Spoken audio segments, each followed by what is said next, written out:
Já entrou aí, entrando. Evelinzinha, obrigada mais uma vez.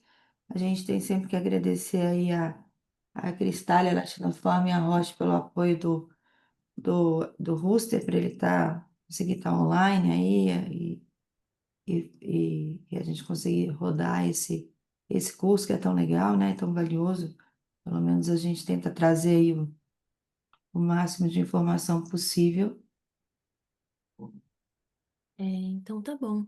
E Então, pode compartilhar a sua tela, por gentileza. Desculpa, que entrou uma mensagem aqui.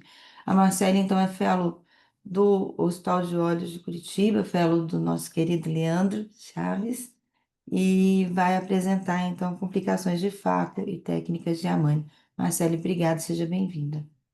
muito obrigada pelo convite.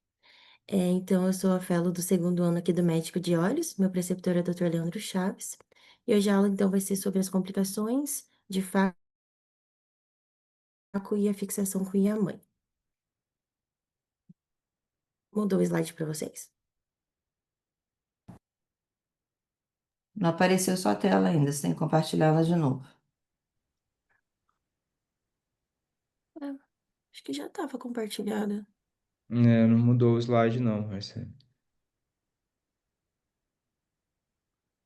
Mudou? Agora tá no modo apresentação, aparecendo o próximo slide ao lado. Hum, deixa eu ver, então. Ué, aquela hora tinha dado certo, não tinha? Tinha.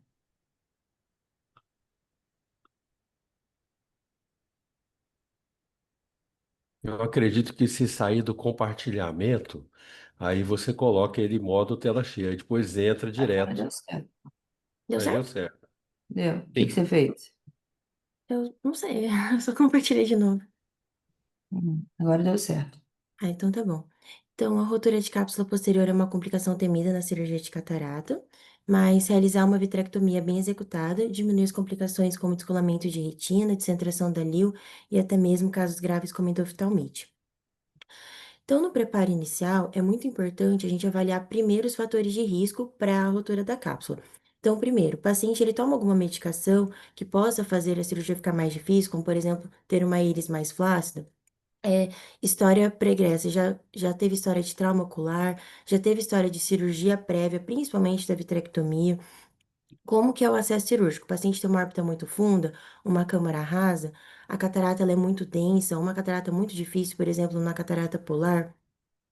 Tem algum problema de dilatação, a pupila é muito pequena, tem alguma desinserção, uma fragilidade na zônula, ou, por exemplo, algum achado como a pseudosfoliação.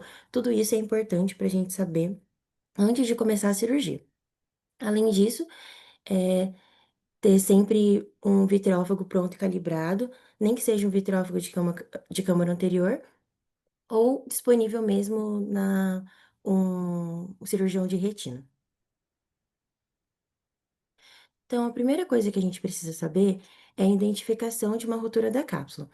Então, a gente tem alguns achados, que pode ser o aprofundamento da câmara anterior, uma midríase súbita, uma dificuldade de facar mesmo os núcleos, ou ele fica muito mais móvel na câmara anterior. Quando acontece isso, a gente tem que manter a calma, manter a caneta dentro do olho, não tirar de forma súbita, porque isso vai fazer que tenha mais prolapso de vítreo, não ficar fazendo a aspiração, injetar o viscoelástico na região e avaliar. Teve queda de núcleo? Começou a vir vítreo? E onde que foi o local dessa rotura da cápsula? E só depois que fazer a injeção do visco, né, a gente pode retirar a caneta.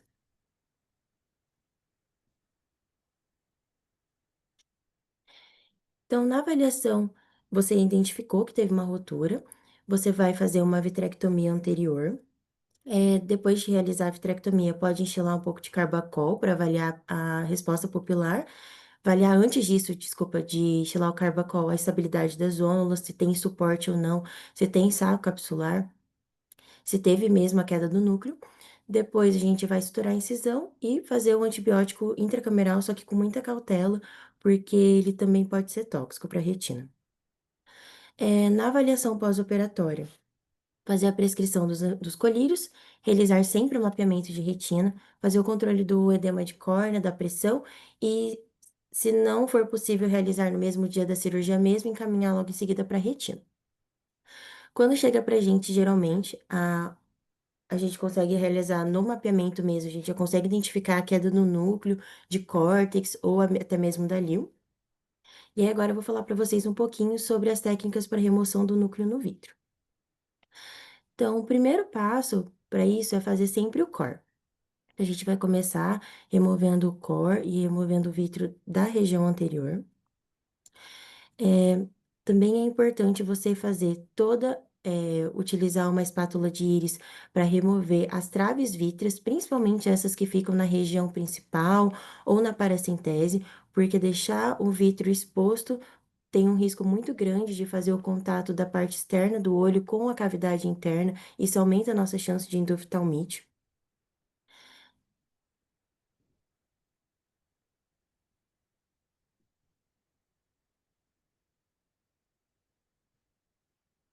Não rodou, né? O terceiro passo, então, é fazer sempre antes a indução do DVP, sempre com muita cautela, porque na periferia você pode ter alguma área de fragilidade da retina, e isso pode abrir roturas iatrogênicas. Depois, se possível, fazer sempre a base vítrea sob indentação, com o auxílio de chandelier, se tiver disponível.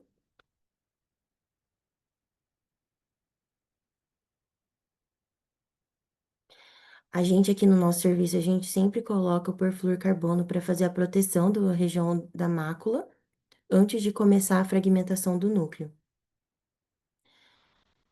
Aí, para fazer a fragmentação do núcleo, você tem duas formas, dependendo do tamanho e também do, da dureza do núcleo, você pode fazer, então, com vitreófago, ou você pode abrir uma esclerotomia acessória. A gente pode usar tanto uma lâmina 11 ou até mesmo uma agulha rosa. Depois que a gente fez essa esclerotomia acessória, a gente vai fazer a fragmentação do núcleo com o endofragmentador, lembrando então que a caneta ela tem que ficar sempre bem posicionada no meio do olho, que o núcleo muito duro batendo na parede da retina pode ter alguma rotura iatrogênica e principalmente fazer a base vítrea muito bem feita no local onde você faz, onde você coloca, você vai fazer a incisão, porque nessa região pode ter uma maior tração vítrea e isso pode gerar um descolamento de retina intraoperatório mesmo.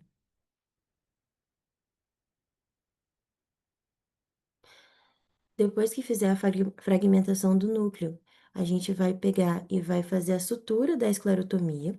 Nessa sutura da esclerotomia, normalmente nós fazemos uma sutura em X para ficar bem fechada. Também utilizamos o vitreófago nessa região, porque pode ter algum prolapso vítreo, e como o vítreo ele é transparente, é muito difícil de identificar, então a gente sempre passa o vitrófago para evitar que tenha qualquer contato mesmo do vítreo com a região externa. Então, normalmente nós utilizamos aqui o Vicril, porque porque não precisa remover o ponto posteriormente, já que o fio ele é absorvível, né?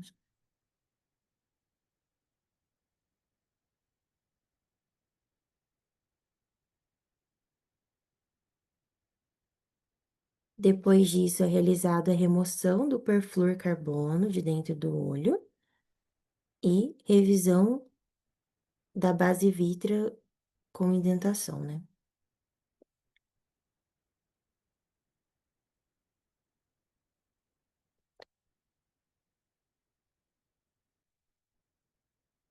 Outra técnica disponível seria a técnica para fazer, a gente coloca bastante perfluorcarbono e quando você coloca essa quantidade de perfluor, o núcleo ele levita. E assim a gente consegue utilizar a própria caneta de Faco para realizar a endofragmentação do núcleo.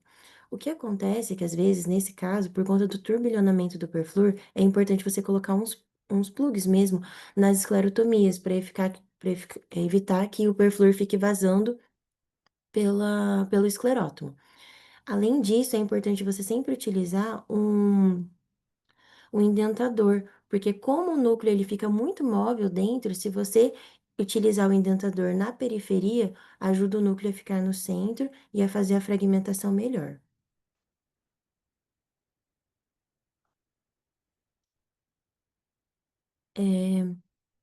Em relação, então, às técnicas para remoção de lio, nós vamos ter. O que a gente mais utiliza é a técnica para remoção com a pinça mesmo. Esse vídeo não é nosso, não é do nosso serviço, eu peguei no YouTube mesmo. E geralmente a gente também coloca a gente faz os mesmos passos. Faz o core, faz o DVP, faz toda a revisão da base, coloca o perflúor e só posteriormente a gente realiza a retirada da lio com a pinça. Nesse caso, então, eles não colocaram perflúor no para proteção do polo posterior. Nós retiramos a lio com uma pinça 43 aqui da álcool.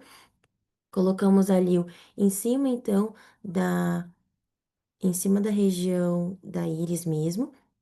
Pode ser feita, então, a técnica para abrir toda a córnea e remoção da lio, ou pode ser feita, dependendo do material da lente, também pode ser feita outras técnicas que eu vou mostrar posteriormente.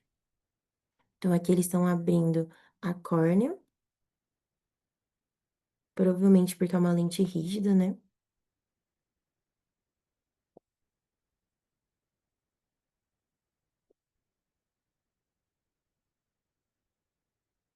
E depois tem que fazer toda a sutura da córnea. Aqui nós utilizamos mais essa técnica, que é a técnica de Pac-Man, onde a gente faz um corte bem no centro da lente e roda ela 180 graus, mais ou menos, até sair pela incisão principal, para não precisar fazer uma abertura muito grande na córnea e diminuir a chance de astigmatismo posteriormente.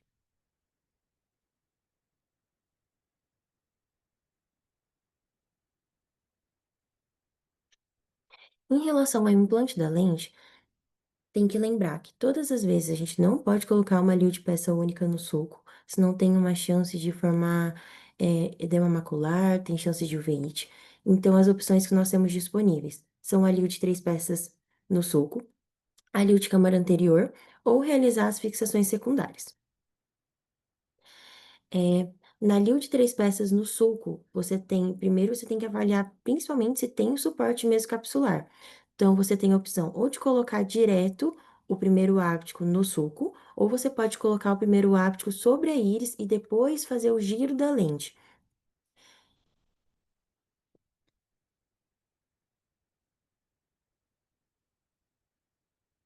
Nós temos também as opções de lio de câmara anterior, que geralmente não são tão realizadas pelos retinólogos, né? E as fixações esclerais. Aqui as fixações esclerais eu deixei só alguns exemplos. Tem a Acrys com Gore-Tex, a fixação tradicional e também a Acrys com Prolene. Aqui no nosso serviço nós realizamos a técnica de Amani. Então, para realizar a técnica de Amani, primeiro, o paciente, se for vitrectomizado, precisa ser vitrectomizado para realizar. A chance de complicações com a vitrectomia antes é muito importante. Esse paciente, ele já era vitrectomizado, então, nós primeiro avaliamos sempre se tem algum resquício de saco capsular, porque isso faz com que a lente fique muito descentrada no pós-operatório. Então, sempre remover todo esse resquício de saco. Segundo passo é fazer sempre as marcações. As marcações são feitas a 2 milímetros do limbo. São feitas 2 marcações do limbo e depois a 2 milímetros para realizar o túnel escleral. Tanto aqui nós fazemos mais superior e inferior. E como que nós fazemos essa marcação? Então, a gente pega um transferidor. Esse transferidor, ele é deixado a 90 graus aqui da incisão principal e nós marcamos 0,180 de onde vão ser realizadas as marcações. Depois, nós vamos colocar a lente de 3 peças. Essa lente que nós utilizamos é a MA60 da Alco.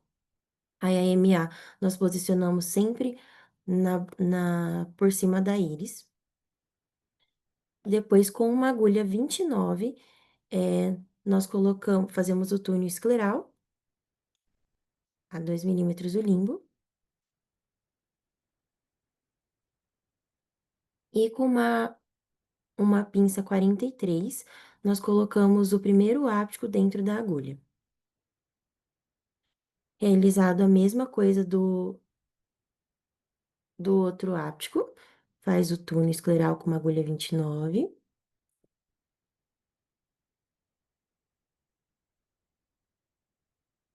Esse segundo áptico é sempre mais difícil do que realizado que o primeiro. Com a pinça 43, coloca o áptico dentro da agulha. E aqui nós optamos por realizar primeiro retirar o primeiro áptico e só posteriormente tirar o segundo. Então, tirou o primeiro áptico da agulha, nós vamos utilizar um endocautério para fazer o flange. Não pode tocar o cautério no flange, né? Então, aí é realizado primeiro o flange e depois nós vamos realizar o segundo flange. Então, retira o áptico da agulha, segura com a pinça para ele não ir debaixo da conjuntiva. Utiliza o cautério sem tocar nos ápticos e realiza o segundo flange. Colocamos os flanges região intraescleral.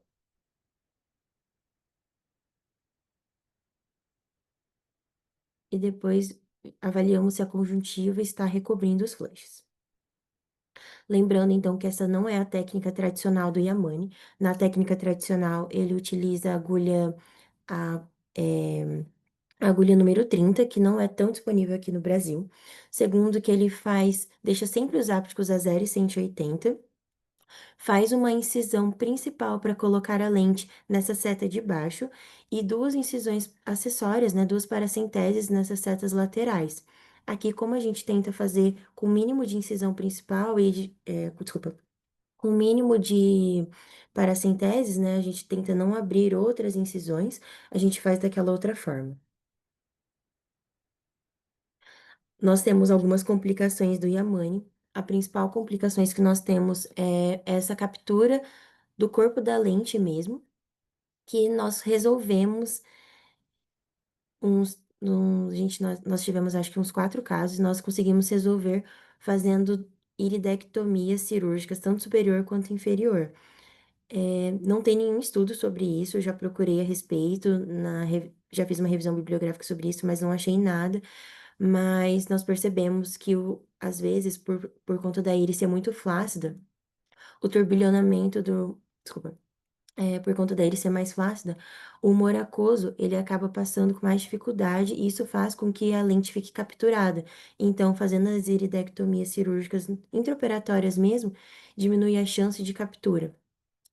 Outra complicação que nós não tivemos e não, não fizemos ainda, foi essa descentração da lente, que nós achamos esse vídeo, onde eles realizam as mesmas coisas, coloca os esclerótomos, depois coloca a iluminação atrás da lente, e com endolaser mesmo, você vai fazer uma cauterização do áptico.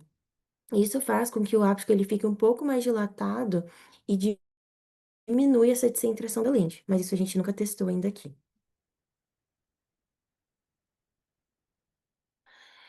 Em relação à biometria do Yamane, a gente já tentou fazer alguns pacientes que a gente cortava os flanges, né, para diminuir os erros refracionais no pós-Yamane, mas era muito imprevisível do que ficaria. Às vezes, durante a cirurgia, os flanges eles saíam, eles se desgrudavam da lente mesmo.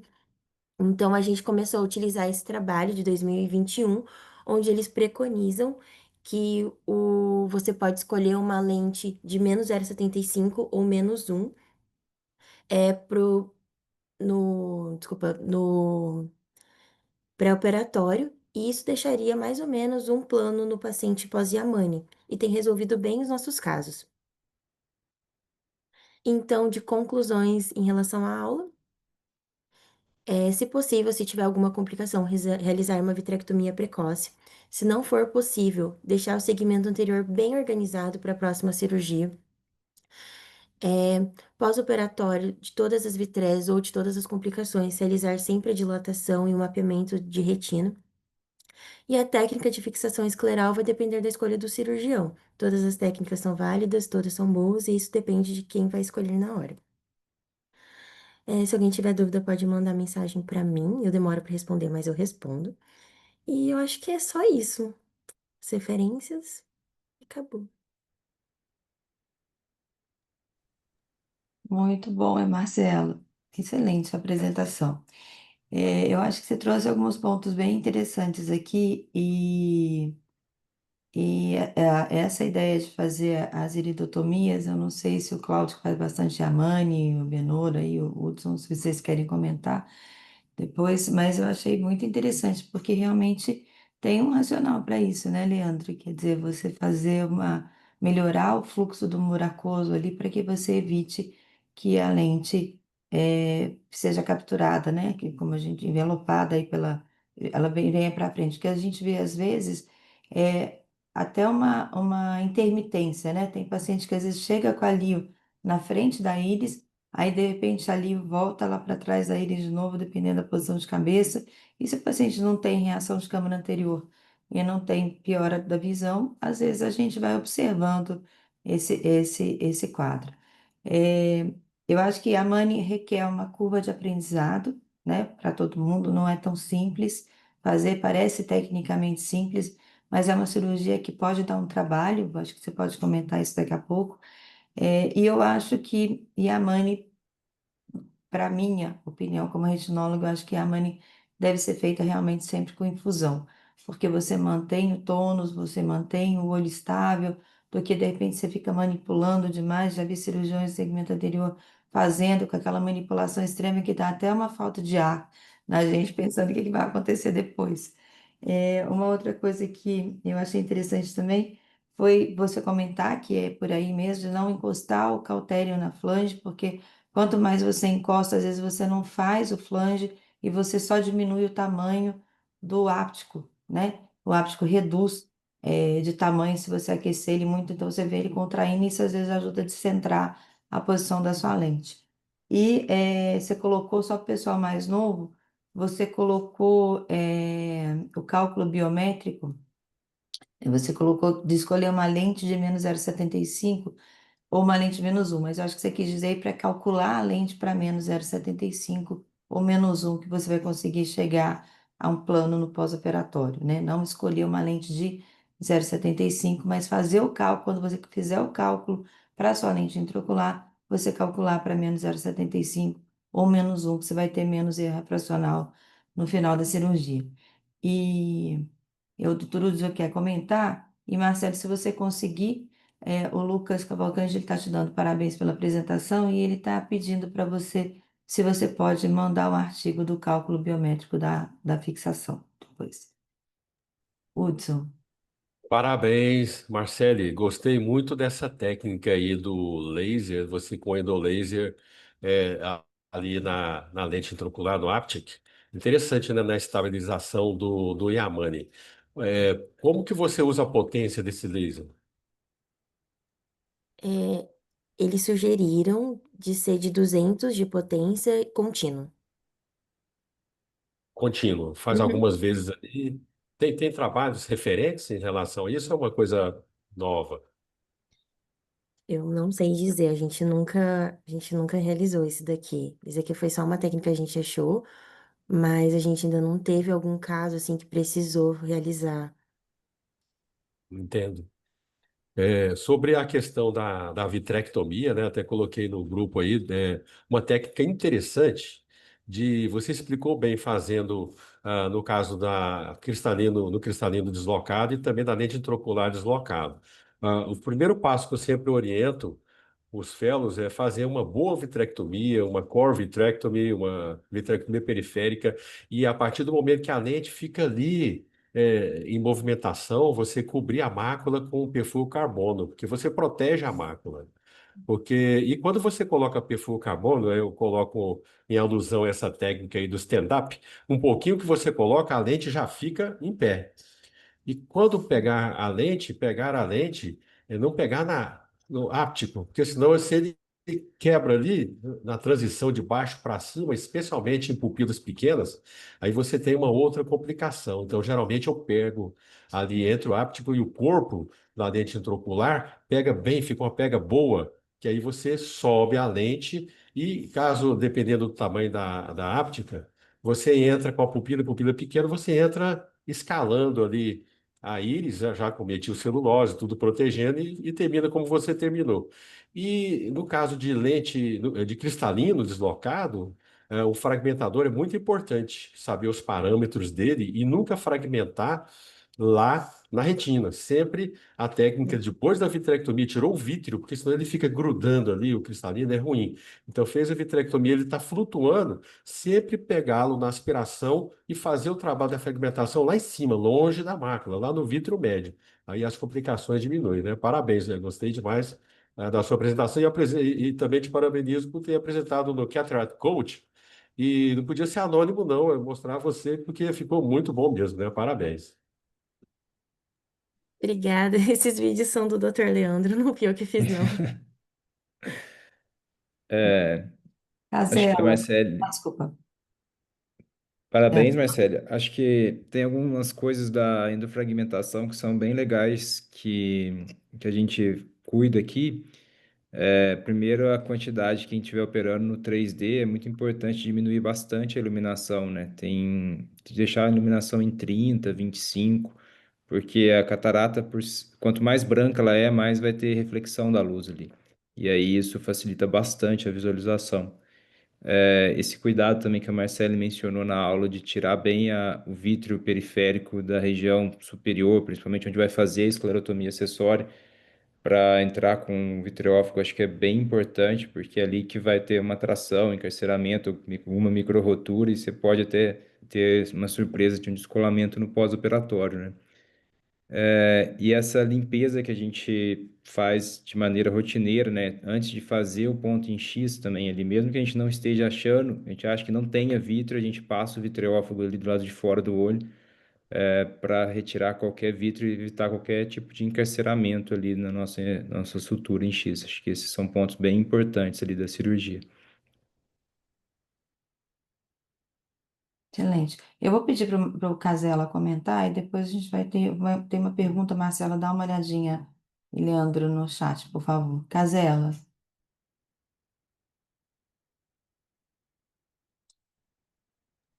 Desculpa, tava. Bom dia. Parece fácil essa técnica e muita gente quebra a cara, também eu já quebrei. É importante essa agulha que você usou, vocês viram que é uma agulha diferente, é daquelas de Ozempic. Então é importante o pessoal saber que agulha que vai usar, não é simplesmente uma agulha 29. A agulha original de 30 é da TSK, é uma agulha que compra lá nos Estados Unidos. E é muito importante abrir o bisel, entortar o bisel para ele ficar bem fácil para você posicionar o áptico, e que não é muito simples. Então ele tem que ficar como você pôs aí. Mas até você descobrir isso, você quebra muito a cabeça, quebra muito o áptico. Aliás, o melhor áptico é da CT Lucia, que não tem no Brasil. A CT Lucia com áptico. E o segundo mais resistente daí é o da Johnson. Esse áptico da álcool é muito frágil, né? E muitas vezes acaba quebrando na cirurgia. Mas está muito bonita a técnica. Mas muita gente acaba quebrando a cara nessa técnica de Amani. Então, muito cautela. Parece muito fácil, mas não é. Desculpa falar. Não, mas eu acho que a ideia é essa mesmo, Casela. Obrigado pela colocação, porque é, né, o que a gente comentou. E a mãe tem uma curva de aprendizado, né? É, E a infusão é importante para você não manipular muito o olho, liberar o vítreo, como eles colocaram, porque é o que eu comentei, dá angústia no coração da gente ver, às vezes, um colega fazendo segmento anterior, fazendo fixação, sem ter nenhum desses cuidados que a gente é tão criterioso, né? Então, realmente é importante comentar mesmo. E, Cláudia? Bom dia, parabéns pela aula. Implante secundário é sempre interessante como é que parece que aumentou, né, a quantidade de implantes. Não sei se a gente está mais atrevido, mas parece que realmente aumentou um pouquinho. Mas vamos lá, na parte da algumas dicas aqui para vocês que estão começando.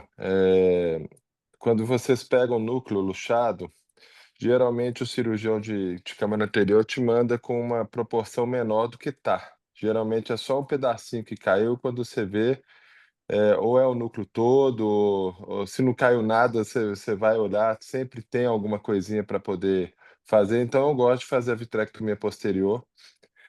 Concordo com a Fran, não dá para fazer implante secundário sem uma infusão.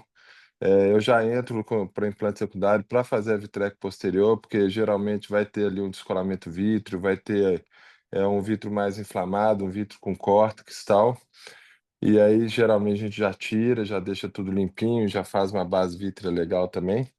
Mas o importante ali também, quando tem a ruptura de cápsula, é você fazer a depressão inferior, que sempre vai ter alguns pedacinhos ali inferiormente. Então, a depressão inferior para os casos de ruptura de cápsula é mandatória, na minha opinião, porque sempre a gente acha algum córtexinho ali inferior, porque o paciente levanta e vai ficar depositado ali inferiormente.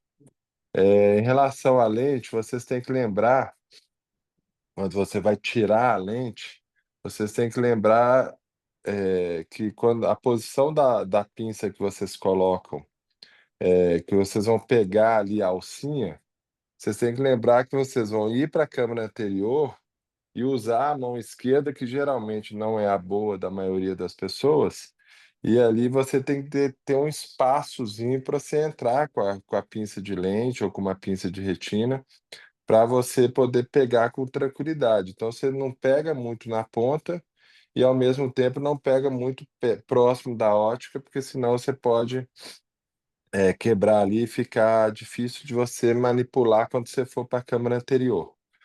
Tenho usado bastante, quando não é uma lente rígida, tenho usado bastante a técnica de twist. Você põe você abre ali 3.2 no máximo, tal.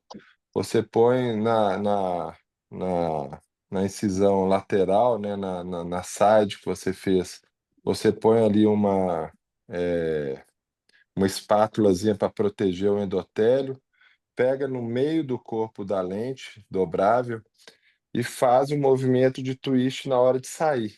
Então você não precisa entrar com agulha, com tesoura, nem nada. Você tira automático, é muito rápido e acredito ser bem menos traumático. Algumas dicas da Yamane eu faço bastante. No começo até achei que eu não tinha o gene do Yamane, sei lá, um trem assim, parecia que eu tinha uma demência para essa técnica.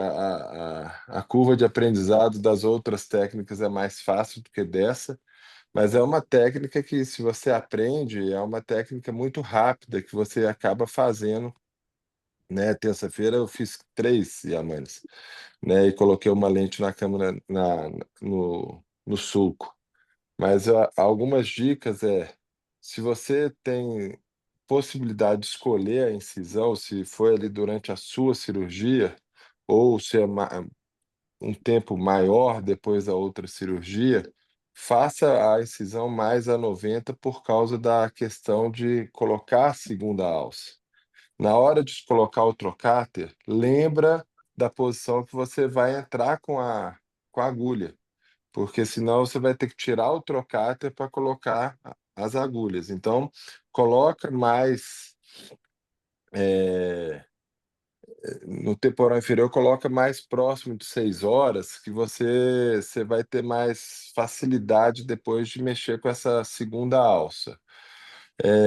Uma outra dica, até do Lucato, para quem está começando, essa segunda alça é tão difícil de colocar, né, é tão complicado, que você pode, em vez de colocar 0,180, você angula mais a, a alça da direita, né, que no caso do olho direito é temporal, no caso do olho esquerdo é nasal, você coloca ela mais às 8 horas.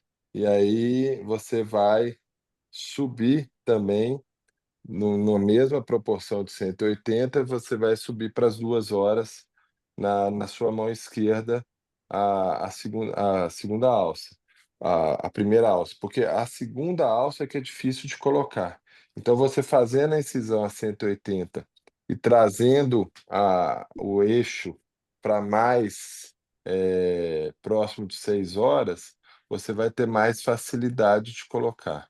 A outra dica, né, que você colocou que é mais o Yamane, eu também faço 2 incisões laterais, porque eu coloco geralmente a minha pinça de retina via essas sides para colocar a alcinha dentro da agulhinha, eu uso a side lateral. Então, eu acho muito legal. E uma última dica aqui para quando você não tiver um transferidor ali na hora, né, rompeu, você não tem, por algum motivo você não tenha, usa o próprio bisel da agulha, né? O bisel da agulha é mais ou menos 2 milímetros. Então, você põe o bisel para baixo, isso em caso extremo de você não ter aí o medidor. Então, usa dois para cá e dois para cá. Dois para cá e dois para baixo. Que é o próprio bisel, você vai ter uma noção clara aí de aonde você vai colocar. Tá bom? Eu também calculo mais ou menos meio grau negativo, que aí para além de ficar meio grau negativo, que geralmente dá um acerto legal.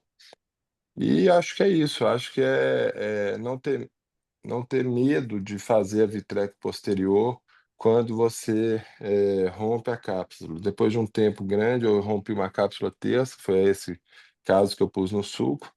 Fui para vitreco posterior, peguei 3 trocata e fui para vitreco posterior e você limpa de maneira muito fácil. Eu aqui sou ao contrário, sabe? Eu não tenho problema de fazer um sidezinho na câmera anterior, aonde eu quiser. Inclusive, um side bem legal de fazer na hora que você rompe é o side das 6 horas. Que aí você vai ali com uma dupla via e tira a massinha subincisional de maneira tranquila depois de ter tirado o vítreo. Então, são essas dicas aqui. O implante secundário, para quem vai fazer retina, é uma cirurgia que é constante, então vocês têm que aprender alguma técnica. E eu concordo com o último slide, a melhor técnica é aquela que você está familiarizado. Agora, o Yamane, ela é uma técnica que depois de uma cirurgia mais longa, de uma cirurgia que teve outras complicações, é uma cirurgia que você pode, se você tiver dentro das suas ferramentas aí, das suas técnicas, é uma cirurgia bem legal de você poder ter como uma técnica boa para você, porque ela é muito rápida, né? Então, ajuda bem no seu dia a dia aí.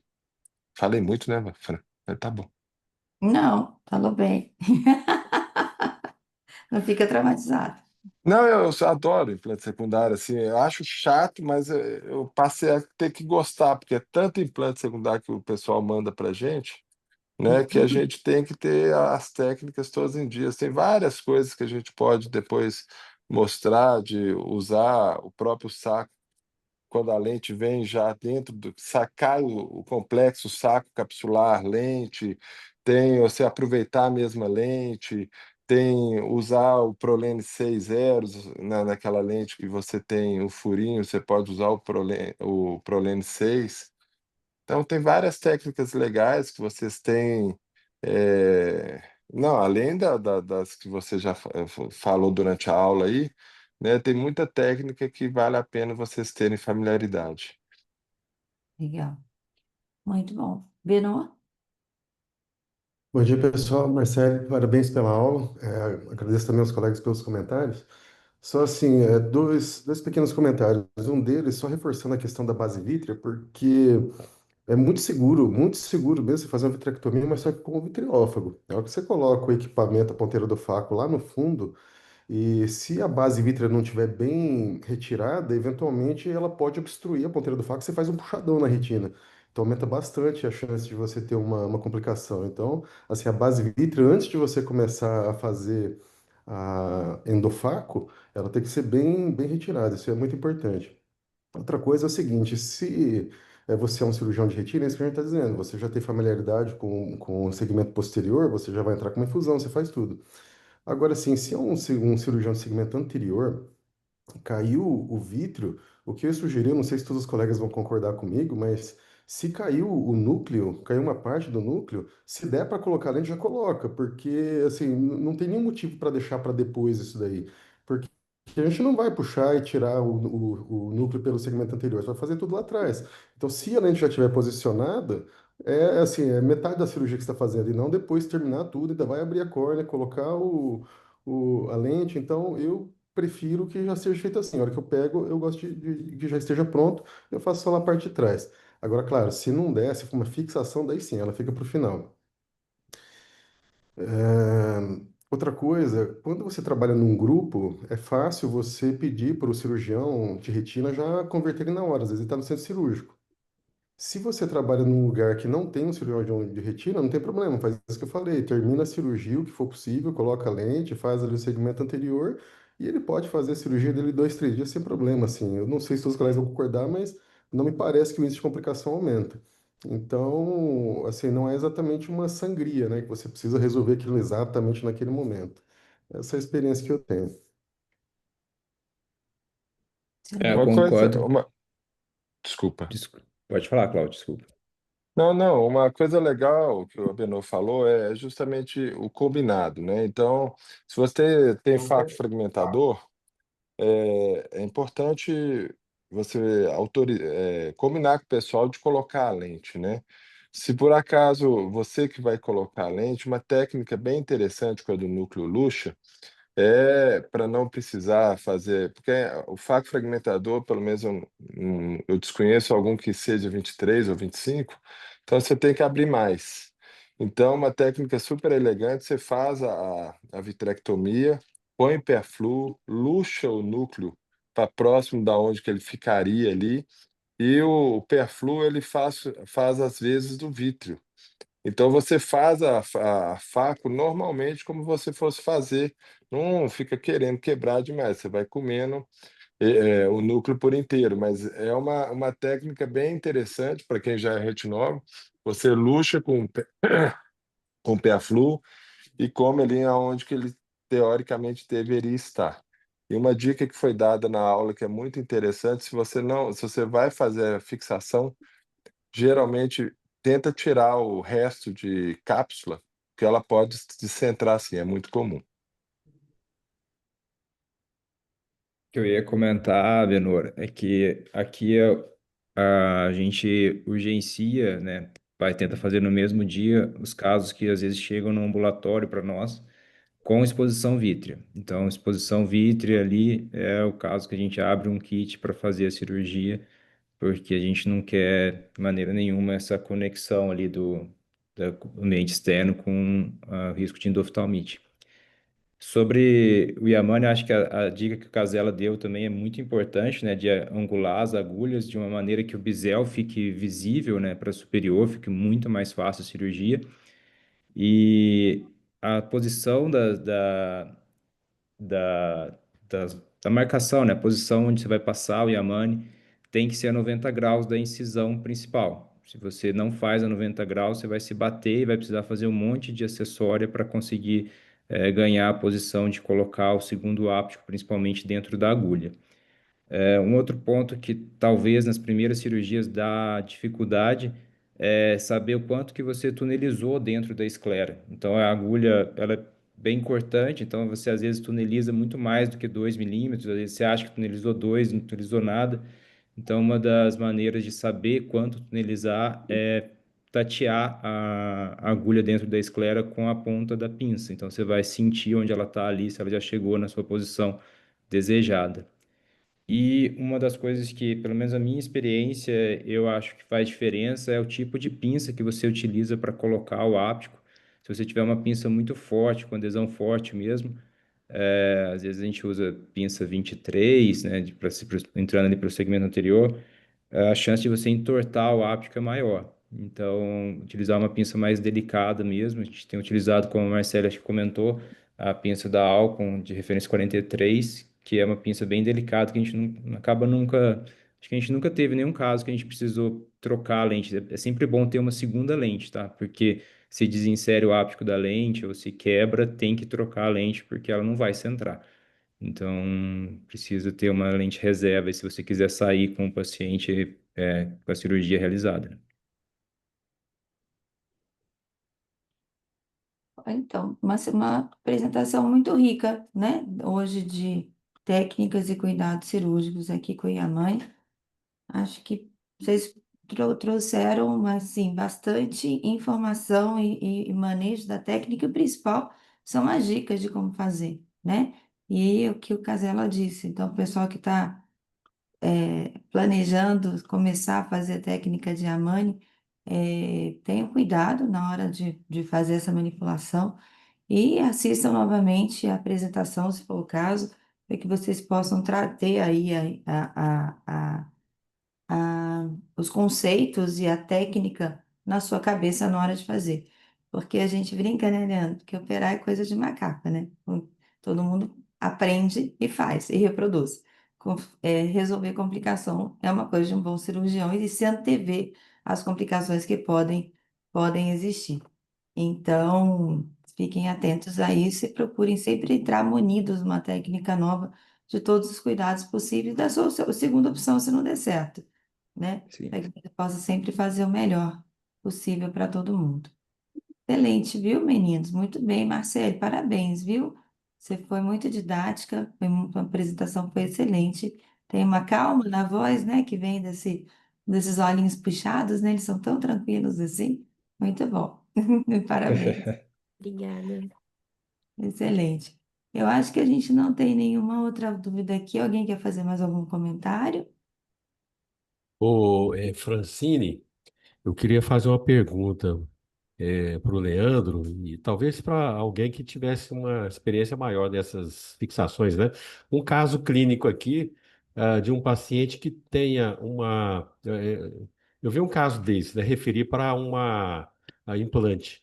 Ele tem uma pupila muito pequena, tinha uma pupila muito pequena, uma fibrose, foi operado de uma forma devido a uma catarata congênita. Então, tive muita inflamação que operou no pós-operatório, então cheio de fibrose. E me encaminharam para uma vitrectomia, fiz a vitrectomia, abri a pupila não tinha como abrir muito mais, porque era uma fibrose aderida à íris, uma fibrose junto com a íris. Então, poderia abrir, mas não tanto que a fibrose estava ali. No implante secundário, que vai ser feito futuramente, qual que é a sua orientação? Colocar a lente um pouco mais atrás, logicamente que isso vai mudar a dioptria do paciente. Como que você orienta nesses casos o tipo de lente e quando você tem uma fibrose que faz parte já da pupila ali em cima, naquele arcabouço, naquele diafragma, para que isso não se desloque, para que a lente não fique tiltada? Como que você orienta colocar uma lente um pouco mais posterior e o tipo de lente? Se você for fazer com a MA e calcular para -1, essa lente ela vai ficar mais posteriorizada mesmo. Como o áptico, a óptica é muito maior do que da sensar, ela acaba ficando mais posteriorizada. É, Se a pupila tiver flacidez, né, se tiver uma iridodonese, a gente já está fazendo de rotinas iridotomias cirúrgicas já. A gente faz uma inferior e uma superior para evitar a captura no pós-operatório. Virou uma rotina nossa aqui, dos casos com muita flacidez de íris. É, Não, nesse no caso não caso, tem.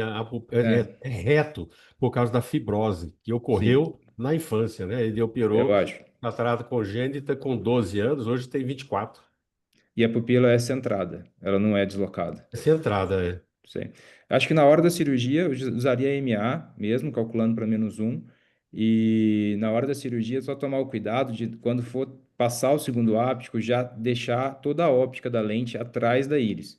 Porque se você deixa a óptica na câmara anterior, ou parte dela posterior e parte anterior, quando você vai empurrar, a íris vai ser a resistência à passagem do segundo áptico e você vai acabar quebrando ou entortando o áptico.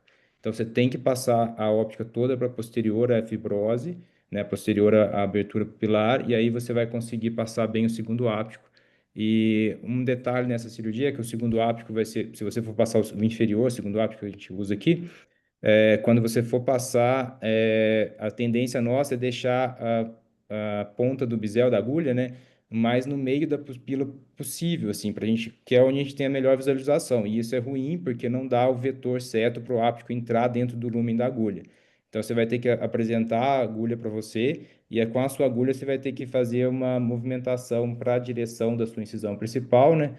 Enfim, de deixar o formato o direcionamento do áptico paralelo ali, no mesmo sentido do bisel da agulha. Não sei se eu consegui te explicar, mas a tendência nossa é deixar a agulha muito no meio do olho e isso daí dificulta o áptico a entrar, porque ele bate dentro da parede do lúmen. Então você vai ter que trazer a agulha em direção à periferia da íris. Mas acho que o principal dessa cirurgia é realmente passar a óptica para posterior da Para trás, pupila, né? Porque porque ela não senão não entraria, consegue.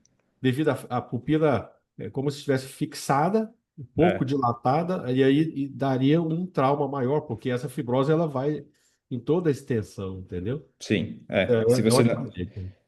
teve uma cirurgia que a gente ficou se batendo por isso, porque era uma pupila que ficava empurrando a óptica e não conseguia colocar o segundo áptico. Então acho que essa é a principal dica. Obrigado. Acho que é isso, né, Marcelo?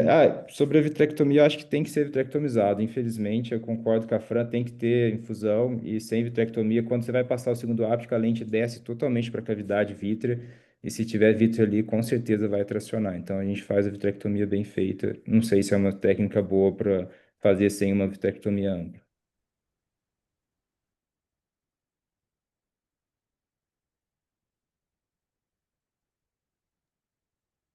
Excelente, né? Valeu, pessoal. O Francine, obrigado, hein? A aula é excelente mesmo aí, né? Tô comentando aqui, Muito... desculpa. A gente aprende todo dia. Eu vi que meu áudio estava fechado. É isso aí mesmo. Eu acho que